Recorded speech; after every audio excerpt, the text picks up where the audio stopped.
Welcome to today's deep dive. Usually when we talk about artificial intelligence, it's always framed as this corporate productivity hack. Right, like how to write emails faster. Or maybe it's that dystopian threat of robots taking your job. Exactly. But today we're actually looking at AI through a completely different lens. Today is really a child protection story. It is. We're going to explore how AI might just be the tool that preserves the dignity of vulnerable children, specifically in South Africa. And we've got a really fascinating stack of sources to unpack this for you today. The main foundation is this deeply insightful article by AI thought leader Johan Steyn. Yeah, it's titled Ubuntu and the Dignity of Multilingual AI in Education.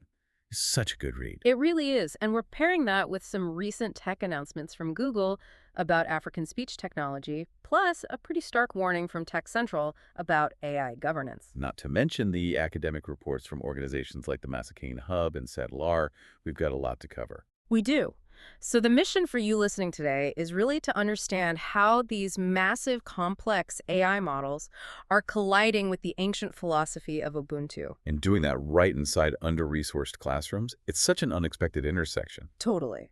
So let's just dive right in. Let's look at the environment Steyn is actually writing about. He opens his piece by talking about his sister, right? Yeah, his sister is a seasoned social worker and a university educator.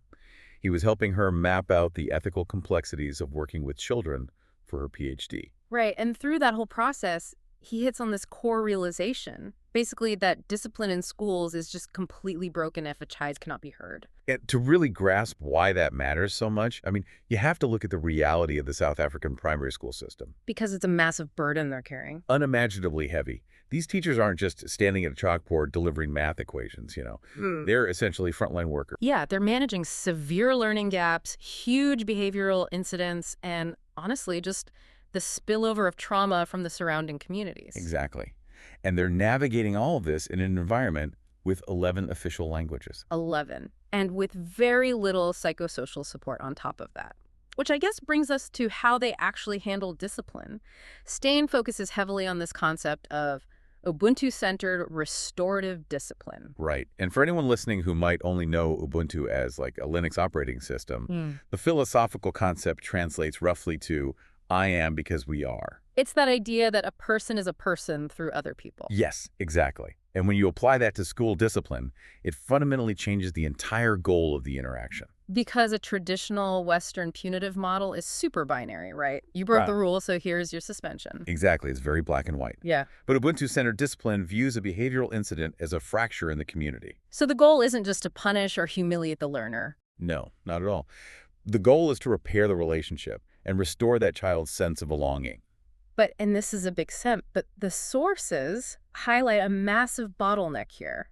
Restorative conversations require an immense amount of nuance. Oh, absolutely. Think about a child being dragged into the principal's office after a fight. Their adrenaline is just spiking. They're terrified, they're probably ashamed, or maybe they're desperately trying to explain this really complex social dynamic that actually provoked the fight. Right, and in high-stress moments like that, a child's brain automatically reaches for what we call their language of the heart. Their mother tongue. Exactly. Because expressing a complex emotional truth requires total fluency. You need that subtle vocabulary of your native language to explain fear or provocation. It makes total sense. Like, imagine you're driving on the highway and you get into this terrifying multi-car pileup. You're completely shaking. Oh, wow, yeah. That's a great way to picture it. And then the police officer pulls you aside and demands that you explain exactly whose fault it was, the precise sequence of events, and how you're feeling. But there's a catch, right? Right. The catch is you are only allowed to use the vocabulary of a first-year language student. You only have, like, a dozen basic nouns and verbs to use. You'd fail completely. There's no way you could explain it. You would. And what does that failure actually look like to the police officer? You just end up sounding evasive. Exactly. You might just say, the car went fast. I am sad. And you aren't lying, but you literally just lack the linguistic tools to tell your truth. And to the officer, you sound simplistic. Or worse, like you're actively hiding something. And that right there is the psychological weight of the language barrier in these classrooms.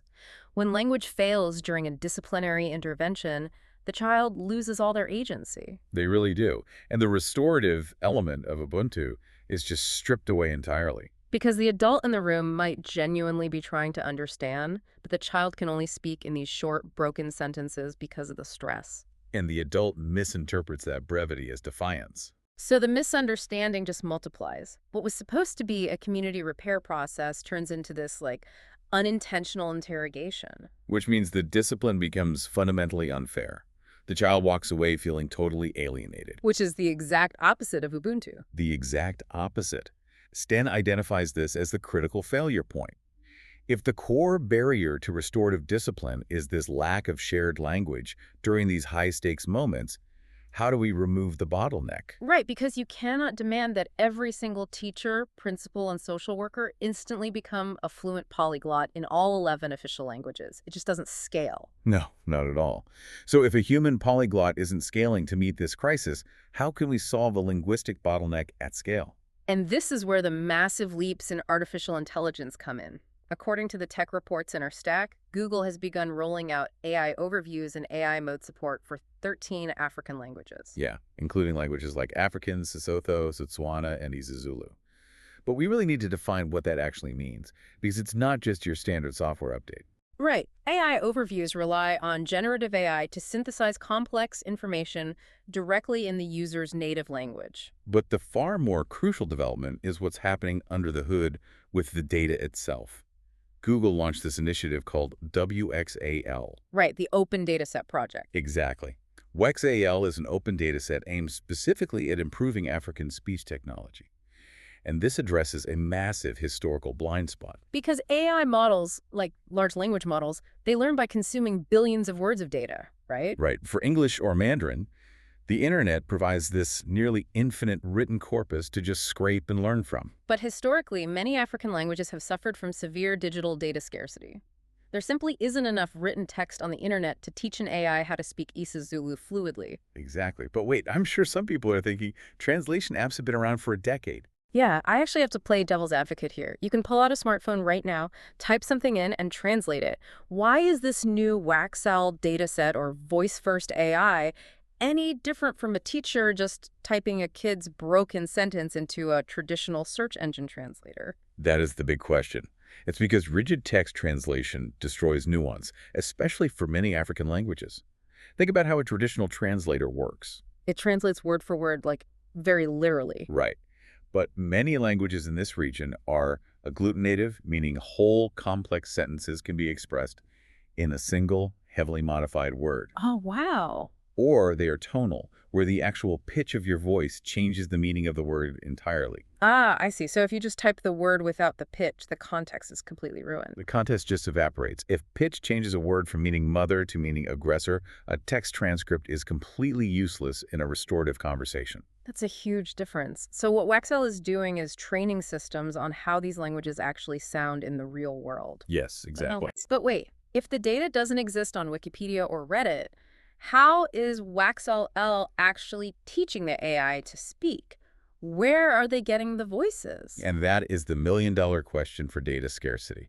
They are building speech data sets from the ground up. Literally from scratch. Pretty much. This involves recording local radio broadcasts, crowdsourcing voice notes, and actually paying native speakers to record conversational dialogue. Okay, so it really is a voice-first, low-friction approach. The AI is learning the cadence, the slang, and the emotional undertone. Exactly. So if you put this back in the principal's office, the interaction changes entirely. The teacher and the child are just talking naturally. The child gets to speak in their language of the heart. Yes.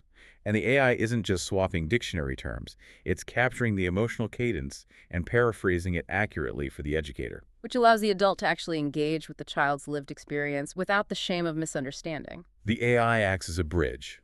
It removes the language bottleneck so the adult can do their actual job, which is to connect, guide, and restore. The AI is never the disciplinarian. Never.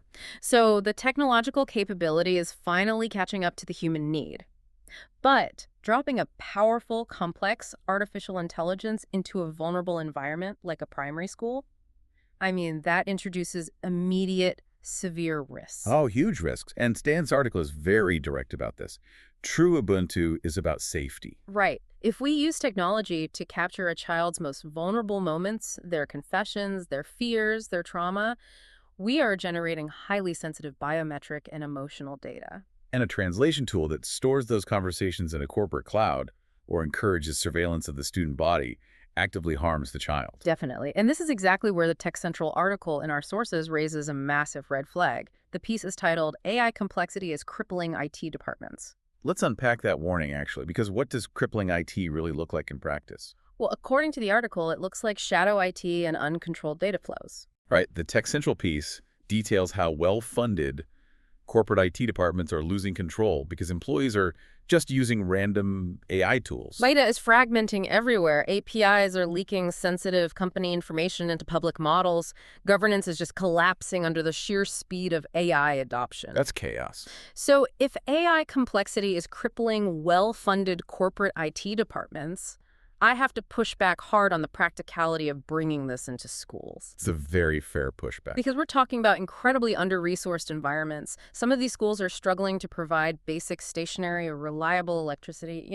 Absolutely. How on earth are we realistically expecting a rural school principal to manage complex API keys, avoid corporate surveillance, and govern data privacy effectively? I mean, it takes one exhausted teacher leaving a translation app, recording on their phone to violate a child's privacy permanently. That is the central tension of this entire implementation process. And you were right. You cannot just hand a teacher a consumer-grade app and say, hey, good luck. It would be a Open. disaster. Yeah. So what's the solution? The solution requires defining incredibly narrow, lockdown use cases. But how do you enforce a narrow use case when teachers are that overwhelmed? They're just going to use whatever is easiest. That's the thing. You don't rely on the teacher's willpower to enforce it. You engineer the governance into the tool itself. School systems cannot just buy software off the shelf. They need tools designed with ephemeral processing. Ephemeral processing, meaning the data just evaporates. Exactly. The AI model operates locally, right there on the device itself, without requiring a constant connection to a corporate cloud. Oh, wow. So the child speaks, the device processes the audio, translates the meaning for the teacher, and then the audio file is instantly deleted. Yes. It is never stored. It never trains a future model. So confidentiality is protected by the actual architecture of the technology, not by some school policy document that nobody reads. Precisely. And it's a big, but developing custom, ephemeral, on-device AI models for 11 different languages. That requires a level of infrastructure that individual schools definitely cannot build. Right. It requires a system-wide ecosystem to develop and fund these tools safely. Which is where the academic sources in our stack become so important, right? Because the broader ecosystem is already mobilizing to build this foundation. Yes, you have the Masakane Hub, which is this incredible grassroots natural language processing community. And they recently announced funding specifically to bridge the AI gap across 50 African languages. 50? That's massive. And we also see movement from SADLR, the South African Center for Digital Language Resources. Yeah, they noted a recent conference hosted at the University of KwaZulu-Natal that was focused entirely on AI in the pedagogy of African languages. And there's a really fascinating friction happening here between big tech and local academia. How so? Well, you have Google rolling out WikiXL because obviously they want user adoption and market share. But on the other side, you have Masakane and SADLR pushing for data sovereignty. Ah, right. They want to ensure the models are culturally accurate and locally controlled. Exactly. Rather than just extracted by a Silicon Valley corporation. It's kind of like building a national highway system. Oh, that's a really good analogy. How do you mean? Well, you don't ask a local village to pave their own multi-lane interstate, right? It takes centralized funding, like the Masakane Hub, and high-level engineering, like those researchers at UKZRN, to build safe infrastructure that everyone can ultimately use. That's spot on. You need the heavy machinery and the unified blueprint to make it safe for the people actually driving on it. Right. You're installing the guardrails to ensure that by the time the AI reaches the classroom, the road is safe, usable, and the community actually owns it. And they make sure that the tools are culturally aligned with Ubuntu and technically locked down to protect the child. Exactly. What that highway analogy illustrates is a total reframing of the technology. Through the combined efforts of big tech funding and local academic governance, multilingual AI stops being just a luxury corporate product designed to sell ads. Right. It becomes foundational public infrastructure. It proves that technology can be adapted to serve vulnerable people, rather than forcing vulnerable people to adapt to the technology. So, As we wrap up today's deep dive, what does all of this actually mean for you listening right now? Let's just distill the core takeaways. Well, the reality is that multilingual AI is not a magic wand. An ephemeral translation app is not going to solve systemic poverty. No, it's not going to erase the trauma spilling into these communities, and it definitely won't instantly fix the severe under-resourcing in South African classrooms. The systemic issues remain massive. But what this specific implementation of AI does is remove one critical, agonizing barrier, the inability to be heard. So I want you to think for a moment about a time in your own life when you felt entirely misunderstood. Like a time when you're desperately trying to explain your actions or your intent, and the person listening just could not grasp what you were saying. Remember the frustration, the isolation, the sheer exhaustion of that moment. Now take that and multiply that feeling by 1,000. That is the lived experience of a vulnerable child sitting in a high-stakes disciplinary meeting, trying to navigate their trauma in a language that isn't their own. Giving them their voice back is nothing short of restoring their dignity. It really is. Implemented with strong governance, local academic oversight, and a real focus on child protection, Voice First AI bridges the gap. It connects the beautiful, community-healing ideals of Ubuntu with the messy, high-stress reality of the classroom. It helps the adults understand the child before they judge the child. It's a profound reminder that AI can actually be an empathy engine if we engineer it to be. And that leaves us with a really provocative thought for you to mull over. Yeah, if we can successfully build the ecosystem to train artificial intelligence for this level of deep empathy, actually capturing the nuanced emotional language of the heart for vulnerable children in conflict, how else might this evolve? Think about the broader implications for conflict resolution. If an AI can bridge an emotional and linguistic chasm between a frightened child and an overworked principal, imagine deploying that kind of culturally attuned translation in a high-stakes corporate boardroom negotiation. Oh, wow. Or in a complex legal mediation, where a slight mistranslation of tone can completely destroy a settlement. Or even in the halls of international diplomacy. We spend so much of our time worrying that AI is going to strip away our humanity or that it's going to homogenize the way we speak and think. But what if the ultimate gold standard for global AI, the actual blueprint for how technology can make us more empathetic, more precise, and more connected, is being born right now in a South African primary school classroom? It suggests that when we design technology to protect the dignity of the most vulnerable among us, we actually create vastly superior technology for the rest of the world. Absolutely. So the next time you're faced with a complex human problem and you find yourself wishing for a simple binary diagnostic like a clear X-ray of the situation, remember the murky waters of human behavior. You can't always see the fracture. With the right tools, built with the right oversight, we can finally hear what people have been trying to tell us all along.